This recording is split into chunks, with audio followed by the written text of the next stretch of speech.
grįžkim prie Vilniaus burbulo. Tai, o kaip jūs, pavyzdžiui, žurnalistas pasiūlytumėte, regi taksai, retoka tokia disproporcinės, toksai disfunkcinis disorderis, kai žmogus nori rodyti Bibliją, bet gaunasi, kad apsisuka kitą pusę ir rodo šikną.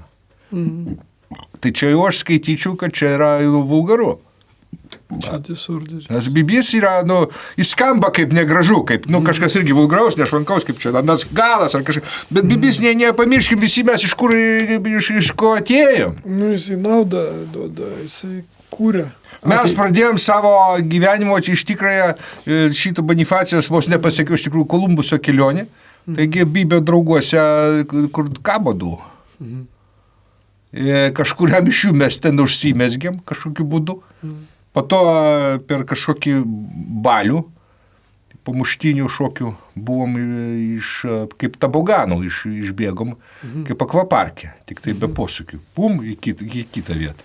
Taigi mes dabar pykstam ant to savo, tramplino. Čia nesąmonė. Čia tas pats, kas, pavyzdžiui, jeigu kakala, aš atsiprašau, kad aš tokias temas ličiu, bet reikia, jeigu kakalas pyktų ant užpakalio. Čia tu, where you coming from? Žinot, taigi čia yra, amoralau galų gale.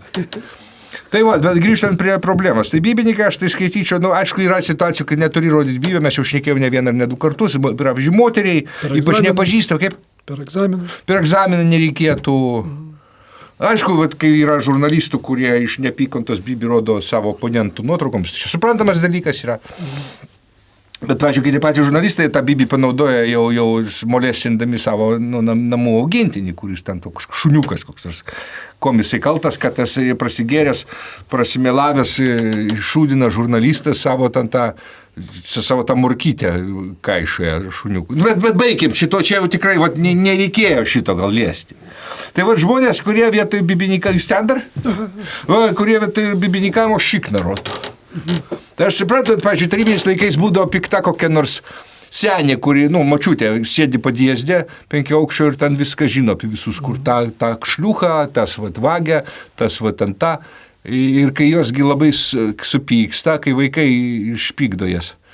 Tai viena tokia pas mumis Erfurto gatvėje tokia buvo, rusakalbė, aišku, rusų tautybės moteris labai...